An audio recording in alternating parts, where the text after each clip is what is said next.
Are Americans less safe now because the Taliban now has access to billions of dollars worth of American-made weaponry?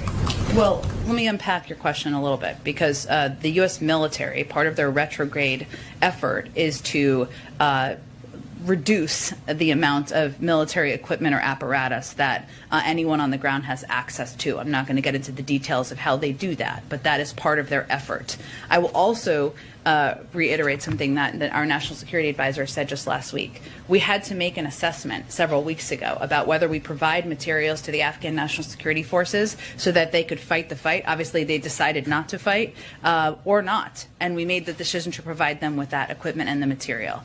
The third piece I would note that's very important here is that we have not assessed that any group on the ground, whether it's ISIS-K or the Taliban, has the ability to attack the United States. Whoa. We clearly need to, sorry, that was an aggressive bug. We need to ensure that remains the case, but that is not a capability that we have assessed to be the case at this point in time. There's a difference between the threat that is posed to U.S. men and women serving or people who are gathering outside of the gates in Kabul and whether these individuals can attack the United States. So I guess, but in simple questions, acknowledging that you're going to try to limit what access they do have to some of the weaponry in ways that you can't communicate here. But at the end of the day, whether it's not the United States, it's under risk as a function of this. Are Americans around the globe, I mean, are Western interests now more at risk because the Taliban has new access to all this weaponry?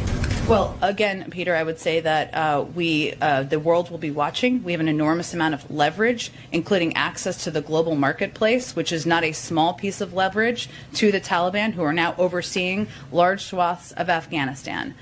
Certainly, our objective was not to leave them with any equipment, but that is not always an option when you are looking to retrograde and move out of a war zone. But that is our clear leverage we have with the Taliban. And again, our capacities are over-the-horizon capacities, which, by the way, killed 2 ISIS terrorists just last week and continue to be utilized by our men and women on the ground, remain in place and remain in place in the region. There are other parts of the world, Somalia, Libya, Yemen, where we don't have a presence on the ground and we still prevent terrorist attacks or threats to U.S. citizens living in the United States or around the world from growing. Just last one, and then I'll share the next question. Is the U.S. more or less safe today than we were before the Taliban took over? Well, again, we are not going to do anything that's going to allow terrorists to grow or prosper in Afghanistan or any terrorist organization. That continues to be the president's commitment, and his order to his U.S. military over the past several days and the actions that CENTCOM have announced